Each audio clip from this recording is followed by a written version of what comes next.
दोस्तों, स्वागत है आपका स्टडी स्ट्रीम में। हिंदी वर्तनी शुद्धि की अगली वीडियो से हम आगे बढ़ते हैं। चलिए देखिए, पहला प्रश्न, शुद्ध वर्तनी का चयन करना है। खिवैया लिखा है पहला ऑप्शन, ठीक है। खिवैया, ये अशुद्ध वर्तनी है। क्या होगा शुद्ध वर्तनी? खिवैया, ए की मात्रा होगी, ठीक। खिवैया इस तरह होगा। न्यौछावर, ये यहाँ पे लिखा है, जो यहाँ पे अ की मात्रा ना होके ओ की मात्रा होगी, न्यौछावर होता है, ठीक है। ये होगा न्यौछावर, ठीक है। निरपेक्ष, निरपेक्ष अशुद्ध वर्तनी है। क्यों? शुद्ध वर्तनी होगा, पूरा र रहेगा यहाँ पे, इस तरह से रहेगा निरपेक्ष, ठीक। सापेक्ष निरपेक्ष जो होता है। बचा अनन्नास, अनन्नास की वर्तनी स्कैन कर लीजिएगा आप लोग, यही होता है। पूरा न होगा, फिर आधा न, फिर न में आ की मात्रा, अनन्नास इस तरह होता है। ये शुद्ध वर्तनी है। यहाँ भी शुद्ध वर्तनी का चयन करना है। ध्यान रखिएगा, अनुग्रहित और अनुगृहीत में कन्फ्यूजन होता है, तो अनुग्रह पे से आप कन्फ्यूज न होइएगा, है ना, कि अनुग्रह में ये वाला होता है। जैसे होता है ना, अनुग्रह जो है, अनुग्रह इस तरह से लिखा जाता है, अनुग्रह करहि अनुग्रह सोई जो होता है ना। लेकिन अनुगृहीत जब लिखा जाएगा तो आप लोग गृह, घर वाले गृह को ध्यान में रखिएगा, और उसकी शुद्ध वर्तनी ये होगी, ये है ना, गृह और ह में बड़ी की मात्रा गृहीत। बस इतना याद रखेंगे तो गलत नहीं होगा, है ना। अनुगृहीत शब्द होता है, बाकी सब गलत है। चलिए आगे चलते हैं। शुद्ध वर्तनी का चयन करना है, ठीक है। खट दर्शन लिखा हुआ है, यहाँ ट की जगह पे क्या होना चाहिए? ड होना चाहिए, है ना। क्लिष्ट, यहाँ पूरा क दिया है जबकि आधा क होना चाहिए, क्लिष्ट। आगे देखिए, अनापेक्षित गलत है। अनापेक्षित जो लिखा है इसकी वर्तनी गलत है, क्योंकि न में आ की मात्रा नहीं होगी, है ना, न में आ की मात्रा नहीं होगी। अनपेक्षित होता है, जैसे अनधिकार पे हमने काफ़ी विस्तृत चर्चा किया है, अनधिकार हो गया, तो वैसे ही ये अनपेक्षित होता है, अनपेक्षित ये शब्द होता है। तो न में आ की मात्रा नहीं रहेगी, आप लोग इसको ध्यान रखिएगा। बचा ऑप्शन डी, पर्यवसान, ये शुद्ध वर्तनी वाला शब्द हुआ। अशुद्ध चयन करना है, ठीक है। तो अनुगृहीत अभी हमने चर्चा की, बिल्कुल शुद्ध वर्तनी है। अंतर्धान भी बिल्कुल शुद्ध वर्तनी है, क्योंकि अंतर्ध्यान इसकी प्रचलित अशुद्ध वर्तनी होती है। इसकी अंतर्धान की प्रचलित अशुद्धि क्या होती है? अंतर्ध्यान, जो कि गलत होता है, अंतर्धान सही है। अधीन, अधीन बिल्कुल सही वर्तनी है। आध्यात्म गलत है ना, क्योंकि मूल शब्द होता है अध्यात्म, अध्यात्म। यहाँ क्या कर दिया है? आ लगा दिया है, आध्यात्म, अध्यात्म होता है। हाँ, ये अलग बात है कि अगर अध्यात्म में, जैसे ये अध्यात्म लिखा है, अध्यात्म, अगर अध्यात्म में कोई प्रत्यय लग गया, जैसे कि मान लीजिए इक, इक प्रत्यय अगर हम इस जोड़ देते हैं, तब ये आ बन जाएगा, है ना, आध्यात्मिक, तब आध्यात्मिक हो जाता है। जिस तरह व्यवहार में, है ना, इक लगा देते हैं तो व्यावहारिक हो जाता है, परंपरा में इक लगा देते हैं तो पारंपरिक हो जाता है। उसी तरह अध्यात्म में इक लगाएंगे तब जाके आध्यात्मिक होगा। मूल शब्द में अ होगा, आ नहीं होगा। ठीक है, चलिए आगे चलते हैं।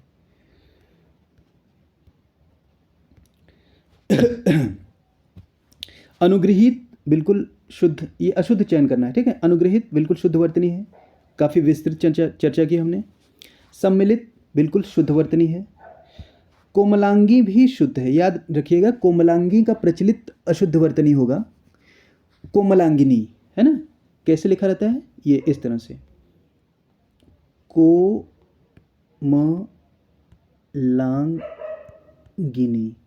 है ना, लिखा ये रहता है।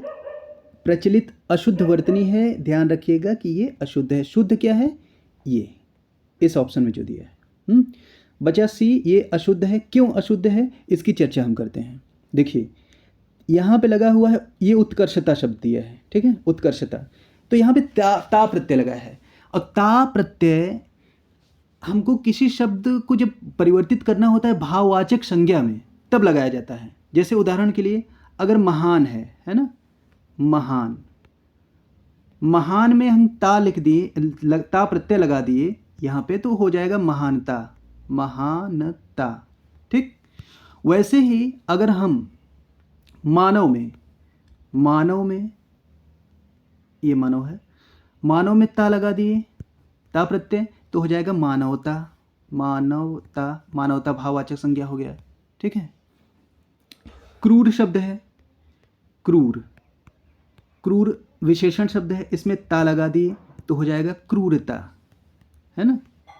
तो वैसे ही मूल शब्द इसका है उत्कर्ष, उत्कर्ष, और उत्कर्ष है एक भाववाचक संज्ञा। और मैंने क्या बताया, ता प्रत्यय भाववाचक संज्ञा में बनाने के लिए लगाया जाता है। तो ये उत्कर्ष पहले ही भाववाचक संज्ञा है, तो इसमें ता नहीं लगाया जाएगा और वही अशुद्धि होगी, तो ये अशुद्ध होगा। यहाँ पे होना क्या चाहिए था, उत्कर्ष, ठीक है। चलिए, शुद्ध का चयन करना है, शुद्ध शब्द का चयन करना है। चिन्ह, चिन्ह अशुद्ध है, चिन्ह इस तरह से होता है, कुछ इस तरह से आपको पुस्तकों में देखने में मिल जाएगा, चिन्ह, है ना।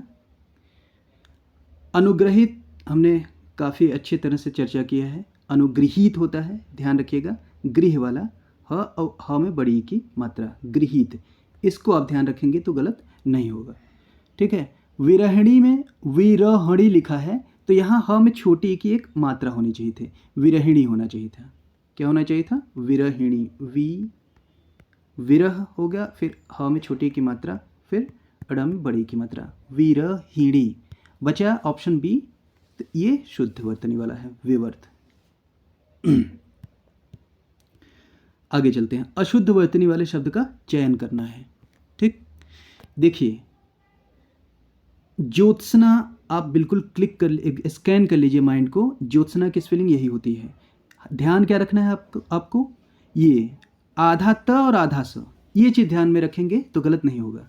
ज्योत तो बिल्कुल सही है, ये त आधा रहेगा और स भी आधा रहेगा, ज्योत्सना होता है, ज्योत्सना नहीं होता है। अशुद्ध वर्तनी इसकी प्रचलित क्या होगी कि आधा त तो रहता है लेकिन शब्द पूरा लिख देता है। तो आप इसको स्कैन कर लीजिएगा कि ये बिल्कुल शुद्ध वर्तनी है, आधा त और आधा स होगा। वांग्मय पे हमने काफ़ी अच्छी चर्चा की थी पिछले वीडियोज़ में, तो वांग्मय शुद्ध वर्तनी है। सोचनी भी शुद्ध है ना। सोचनी, देखिए सोचना अगर लिखते हैं हम इस तरह से, तब तो ये वाला स होता है ना, सोचना। लेकिन शोचनी, इसमें अगर प्रत्यय लग जाता है तो ये वाला स हो जाता है, जो कि यहाँ लिया है। शोचनी, बिल्कुल इससे कंफ्यूज ना होइएगा, सोचनी शुद्ध वर्तनी है, सोचनीय। अब बचा भास्कर, ये अशुद्ध है। क्यों अशुद्ध है, मैंने पिछले वीडियो में चर्चा की थी कि भास्कर में जो आधा स होता है ये वाला होगा, भास्कर, है ना। तो ये अगर होता तो शुद्ध वर्तनी होती, जबकि ये क्या होगी, अशुद्ध।